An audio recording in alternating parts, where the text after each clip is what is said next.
Students, welcome to make physics interesting by Sonia Dahiya. तो students, आज हम जो चैप्टर डिस्कस करेंगे अपनी जो सीरीज मैंने लास्ट क्लास में आपको लास्ट वीडियो में मैंने बताया था कि हम एक सीरीज स्टार्ट करने जा रहे हैं diploma first year physics according to HSBT syllabus.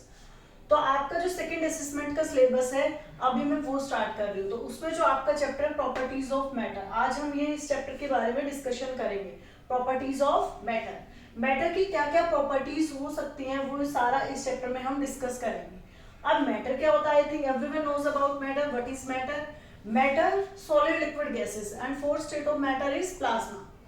And आपका जो सिलेबस उसमें सॉलिड लिक्विड एंड गैसेस की प्रॉपर्टीज के बारे में ही डिस्कशन होगा। प्लाज्मा आपके सिलेबस में नहीं है। Like this marker is also a matter and this whiteboard is also matter. Matter क्या होता है? Everything that can occupy space. तो ये marker occupy space, can occupy space, तो marker is also a matter. तो कुछ भी हो सकता है मैटर में इंक्लूडेड जो एक स्पेस को ऑक्यूपाई कर सकते हैं, उसको क्या बोलते हैं हम? मैटर। तो जो भी हमारे टॉपिक्स इंक्लूडेड हैं इस चैप्टर में वो सब टॉपिक्स मैंने यहाँ लिखे हुए हैं। तो वन बाय वन हम इन टॉपिक्स को डिस्कस करेंगे। तो टॉपिक्स कौन कौन से हैं आइए देखते हैं। फर्स्ट टॉपिक है हमारा elasticity, deforming force, restoring force, elastic body and plastic body. ये फर्स्ट टॉपिक में है, इतना आपका फर्स्ट टॉपिक में आएगा। सेकेंड टॉपिक में क्या है? Stress and its types, strain and its types, ये आपका सेकेंड टॉपिक का है। थर्ड टॉपिक आपका क्या है? Hooke's law, modulus of elasticity and its types. Fourth topic आपका है प्रेशर, प्रेशर की आपको डेफिनेशन बतानी है, formula, units and pascal law. Pascal law की भी आपको एक सिंपल डेफिनेशन बतानी है। उसके बाद सरफेस टेंशन, सरफेस टेंशन की definition, formula, its unit, application of surface tension, application surface tension की क्या क्या एप्लीकेशन होती है उसके बारे में बताना है। Effect of temperature on surface tension, temperature का क्या इफेक्ट हो सकता है सरफेस टेंशन पे वो आपको यहाँ पे बताना है, ठीक है। और six topic viscosity, its unit, effect of temperature on viscosity. And seven जो आपका टॉपिक है वो आपका सेवन टॉपिक है सेवन टॉपिक आपका है fluid and its types. Seven जो आपका टॉपिक है, सेवन टॉपिक जो आपका last topic, fluid motion. And कौन कौन सा फ्लूइड मोशन हो सकता है? Streamline flow, streamline flow and turbulent flow.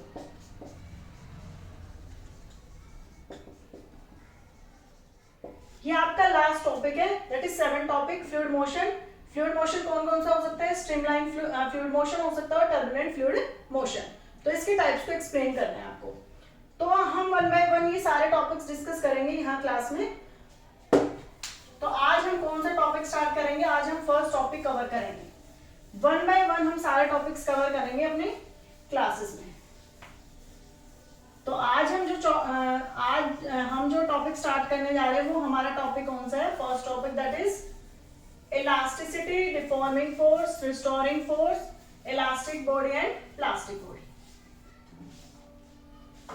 तो हम टॉपिक फर्स्ट डिस्कस कर रहे हैं। टॉपिक फर्स्ट में डेफिनेशन फर्स्ट, इलास्टिसिटी। इसको आपको डिस्कस करना है, इलास्टिसिटी क्या होती है। अब नाम से ही पता चलता है इलास्टिसिटी क्या है? प्रॉपर्टी है किसी भी बॉडी की। एक प्रॉपर्टी होती है बॉडी की जिसकी वजह से वो बॉडी अपनी शेप पर वापस आ जाती है। जिसकी वजह से एक ऐसी प्रॉपर्टी किसी भी बॉडी के पास जिसकी वजह से वो बॉडी अपनी ओरिजिनल पोजीशन या शेप साइज में तुरंत वापस आ जाए, वो प्रॉपर्टी क्या होती है? इलास्टिसिटी। जैसे मैं आपको फॉर एग्जांपल आपको दिखा देती हूँ। मेरे पास ये स्प्रिंग है, अब मैं इस स्प्रिंग को स्ट्रेच करती हूँ, स्ट्रेच किया मैंने और इसको छोड़ दिया तो अपने ओरिजिनल शेप पे अपने आप वापस आ रहा है तुरंत। तो ये क्या है? ये it is the property of, ये कौन सी प्रॉपर्टी है स्प्रिंग की? इलास्टिसिटी। तो इलास्टिसिटी क्या होता है? एक प्रॉपर्टी होती है किसी भी बॉडी की, किसी भी मटेरियल की, जिसकी वजह से वो बॉडी इमीडिएटली अपनी शेप, पोजीशन और साइज में वापस आ जाती है। जैसे मैंने स्प्रिंग को स्ट्रेच किया, ठीक है, और मैंने इसको छोड़ दिया तो अपने ओरिजिनल शेप पे वापस आ रहा है। तो ये क्या है? स्प्रिंग के पास कौन सी प्रॉपर्टी है? Elasticity property. लाइक एक सेकेंड एग्जाम्पल और मैं आपको बता देती हूँ। सेकेंड है, जैसे ये मेरे पास रबर बैंड है, हेयर रबर बैंड। तो जैसे ये ओरिजिनल शेप है इसकी, तो अगर मैं इसको स्ट्रेच करती हूँ, मैंने स्ट्रेच किया और मैंने इसको छोड़ दिया तो ओरिजिनल शेप पे वापस आ रहा है। तो तुरंत अपनी ओरिजिनल शेप पे अगर भी कोई भी बॉडी अपनी ओरिजिनल शेप पे तुरंत वापस आ रही है तो उसमें कौन सी प्रॉपर्टी है, वो इलास्टिसिटी। तो इलास्टिसिटी की वजह से ही कोई भी बॉडी, कोई भी मटेरियल अपनी शेप पर वापस आ जाता है, तो उसको ही हम क्या बोलते हैं, इलास्टिसिटी। ओके, आई थिंक आपको समझ आ गया होगा इलास्टिसिटी क्या होता है। तो हम अब इसकी डेफिनेशन लिखेंगे। Elasticity, elasticity is the property, is the property, elasticity is the property of a body due to which a body regain, due to which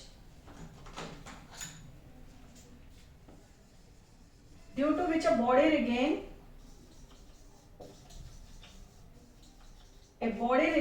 its original position after removing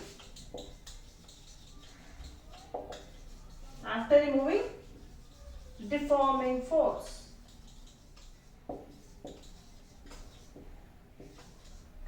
After removing deforming force from it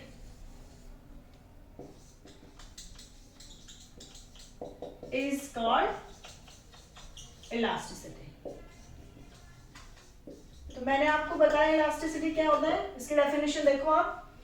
elasticity is the property of a body, किसी भी body की एक property, एक गुण, due to विच, जिसकी वजह से a body regain its original position, जिसकी एक ऐसी प्रॉपर्टी जिसकी वजह से वो बॉडी, रिगेन मतलब वापस आना, रिगेन इट्स ओरिजिनल पोजीशन, अपनी ओरिजिनल पोजीशन पर वापस आ जाती है। कब? After removing deforming force.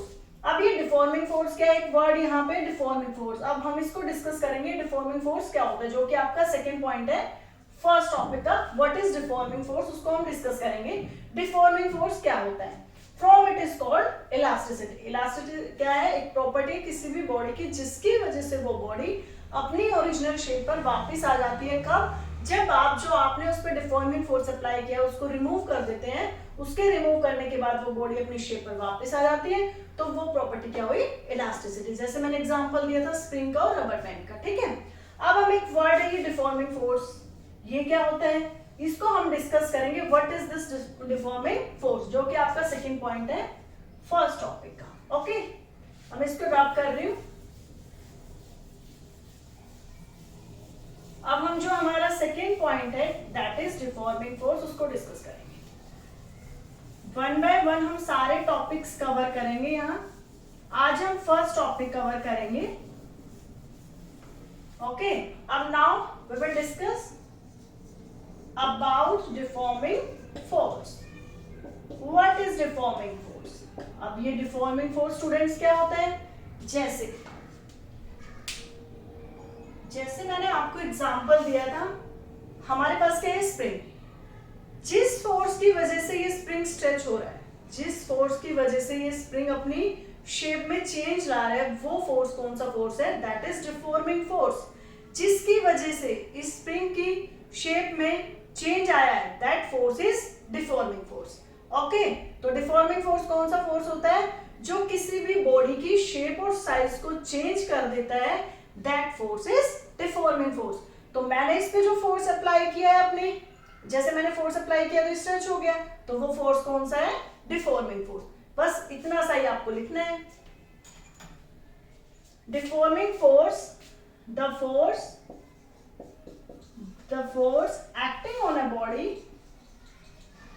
acting on a body which changes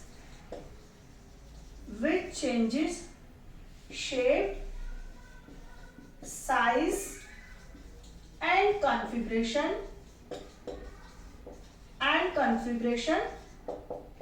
of a body. Okay students, I think ये कुछ डिफिकल्ट तो है नहीं। देखो डिफॉर्मिंग फोर्स मैंने एग्जांपल लेके बताया आपको, स्प्रिंगर की डिफॉर्मिंग फोर्स कौन सा है, तो हम डेफिनेशन से बताते हैं। द फोर्स, एक ऐसा बल एक्टिंग ऑन ए बॉडी, जो किसी बॉडी पर एक्ट कर रहा है, और क्या कर जो क्या करेगा, चेंज करेगा, बदलेगा। शेप साइज मतलब जैसे मैंने स्प्रिंग को स्ट्रेच किया, पहले स्प्रिंग की शेप ये थी, अब मैंने स्ट्रेच किया तो शेप चेंज हो रही है, साइज भी चेंज, पहले इसकी लेंथ इतनी थी, फिर इसका साइज भी चेंज हो रहा है। एंड कॉन्फ़िगरेशन में क्या हो सकता है, लेंथ भी चेंज हो सकती है, एरिया भी, वॉल्यूम भी। तो उसका मीनिंग होता है, कॉन्फ़िगरेशन का मीनिंग लेंथ, एरिया, वॉल्यूम किसी में भी चेंज हो सकता है, ठीक है, ऑफ ए बॉडी, ठीक है। जिस बॉडी पर वो फोर्स अप्लाई कर रहे हैं उसकी शेप में भी चेंज हो सकता है, साइज में, and configuration of that body is called deforming force. तो आप इसका एग्जांपल लिख सकते हैं, डिफॉर्मिंग फोर्स क्या होता है। फॉर एग्जांपल,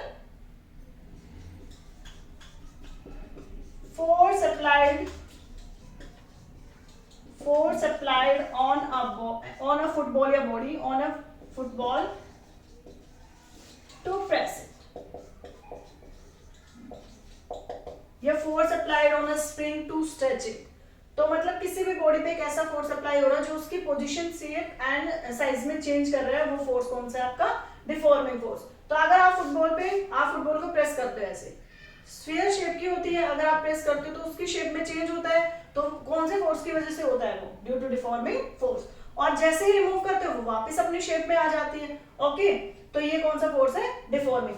अब हम सेकंड पॉइंट भी डिस्कस कर चुके हैं इसका, आई थिंक इनमें कोई डाउट नहीं होना चाहिए, मैंने बहुत ही अच्छे से समझाया है एग्जाम्पल के साथ। अब हम थर्ड पॉइंट डिस्कस करेंगे, that is restoring force. One by one हम सारे पॉइंट्स डिस्कस करेंगे यहाँ, आपका कोई भी डाउट नहीं रहेगा। अगर फिर भी आपको कोई डाउट रहता है तो आप कमेंट सेक्शन में कमेंट कर सकते हैं और बता सकते हैं कि कहां पर आपको कोई डाउट है। अब आपका नेक्स्ट जो है that is restoring force, that is restoring force. अब इसके नाम से ही आपको क्लियर हो रहा होगा कुछ, तो रिस्टोरिंग फोर्स क्या होता है, एक ऐसा फोर्स होता है जैसे आपने अभी एग्जांपल लिया था, स्प्रिंग का एग्जांपल लिया था, आपने स्प्रिंग को स्ट्रेच किया तो कौन से फोर्स से किया, ड्यू टू डिफॉर्मिंग फोर्स, और आपने इसको डिफॉर्मिंग फोर्स रिमूव करना मतलब आपने ये स्प्रिंग को छोड़ दिया, आपने स्प्रिंग को ऐसे छोड़ दिया तो ये अपनी शेप में वापस आ गया। तो अपनी शेप में मतलब जिस फोर्स की वजह से ये स्प्रिंग अपनी शेप में वापस आ रहा है, तो वो कौन से फोर्स की वजह से आ रहा है, due to restoring force. Restoring force एक ऐसा फोर्स होता है जो रिस्पॉन्सिबल होता है किसी भी बॉडी को उसकी ओरिजिनल पोजीशन में लेकर आने के लिए, जो भी फोर्स रिस्पॉन्सिबल है वो फोर्स कौन है, रिस्टोरिंग फोर्स। तो आपको बस इतना ही लिखना है, restoring force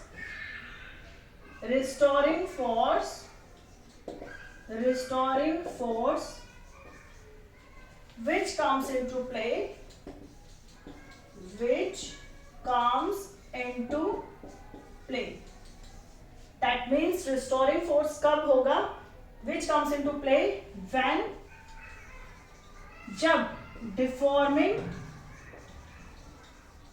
force has been removed,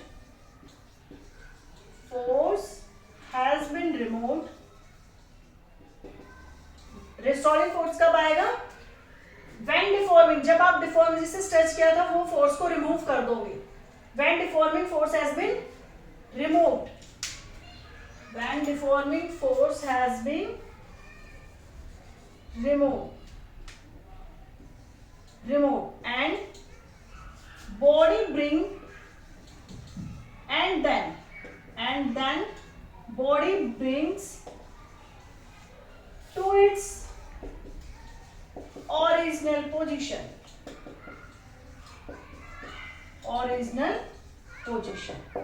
is restoring force।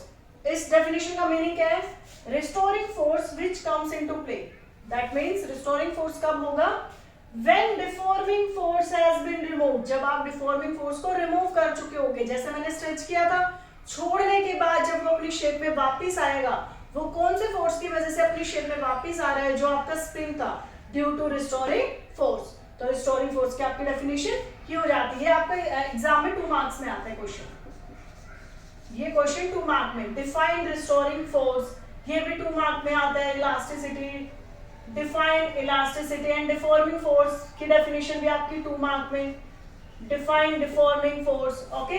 तो ये सब क्वेश्चन आपके 2 मार्क में ही होते हैं। अब क्योंकि आपके क्वेश्चन ही किस में आते हैं, 2 मार्क के क्वेश्चन आते हैं आपके 4 मार्क के आते हैं, आपके 8 मार्क्स के आते हैं। जैसे आपके 2 मार्क्स के 8 क्वेश्चन आते हैं एग्जाम में, 8 क्वेश्चन आते हैं, आपको अटेम्प्ट कितने करने होते हैं? 6 क्वेश्चन।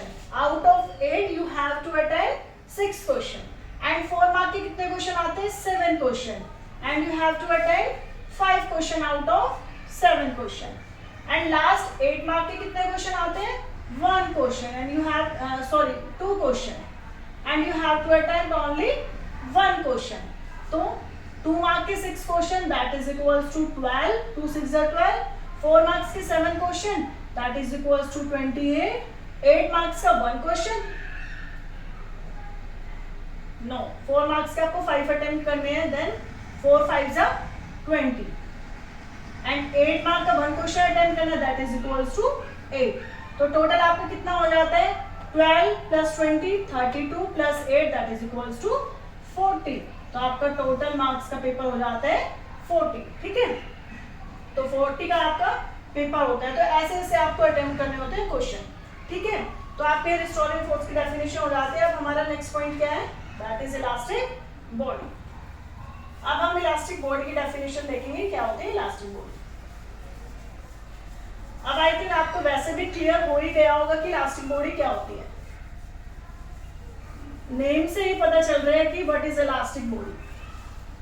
जैसे इलास्टिसिटी में मैंने बताया, इलास्टिसिटी जो मैंने इलास्टिसिटी की डेफिनेशन बताई ना आपको, जो मैंने इलास्टिसिटी की डेफिनेशन आपको बताई है, same just elasticity is a property of that body. Elasticity क्या है? उसकी प्रॉपर्टी, उसका गुण है उस बॉडी का।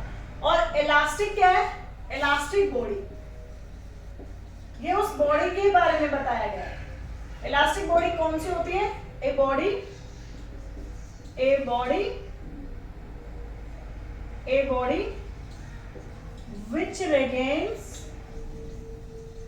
which regains to its original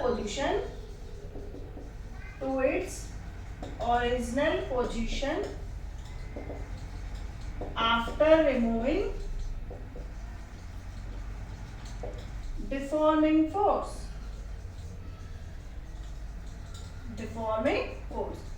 elasticity and elastic body की ना डिटो सेम डेफिनेशन है, बस चेंज क्या है? इलास्टिसिटी क्या है? एक प्रॉपर्टी है किसी भी बॉडी का, एक ऐसा गुण जिसकी वजह से वो अपनी शेप में वापस आ जाती है। एंड इलास्टिक बॉडी वो कंप्लीट खुद की जो बॉडी है ना, जिसपे हम फोर्स अप्लाई कर रहे हैं, वो इलास्टिक बॉडी होती है। जैसे a body which regains means वापस आना, टू इट्स ओरिजिनल पोजीशन, मतलब जैसे पहले जो उसकी शेप थी ना, उसी शेप पर वापस आना। कब? After removing deforming force. उस बॉडी को हमने क्या नाम दिया है? That is elastic body. अब आप खुद भी बता सकते एग्जांपल, जैसे मैंने रबर बैंड का एग्जांपल दिया, वो मैंने स्ट्रेच किया, वापस आ रही है। स्पंज बॉल्स होती है जो आपकी स्माइली वाली बॉल्स होती है, जैसे आप उसको ऐसे करते हो, ठीक है, तो ऐसे करते हो, कंप्रेस करते हो, फिर उसको छोड़ देते हो तो अपनी शेप में वापस आ जाती है। तो वो भी किसका एग्जांपल हो सकती है? Elastic body. बट वो परफेक्टली इलास्टिक नहीं होती। परफेक्टली इलास्टिक बॉडी जो आपकी होती है वो कौन सा होता है? आपका क्वार्ट्ज फाइबर। ये ऐसा मटेरियल होता है, अगर आप स्ट्रेच करते हो कंप्लीट अपनी ओरिजिनल शेप पे वापस आ जाता है। ठीक है, अब लास्ट हमारा जो पॉइंट है दैट इज प्लास्टिक बॉडी। अब हम ये डिस्कस करेंगे प्लास्टिक बॉडी, लास्ट पॉइंट है इस टॉपिक का, फिर ये टॉपिक कंप्लीट हो जाएगा। आज हम ये एक ही टॉपिक कंप्लीट करेंगे, 1 बाय 1 हम सारे टॉपिक कंप्लीट करेंगे इस चैप्टर के। और चैप्टर इंपोर्टेंट है ये, ओके, 20 मार्क्स तक का तो यहीं से आ जाता है। अब प्लास्टिक बॉडी, अब नाम से ही आपको लगेगा कि प्लास्टिक है तो प्लास्टिक मटेरियल, ऐसा कुछ नहीं है। Plastic body just opposite to elastic body. Plastic body क्या होती है? A body which does not regain its original position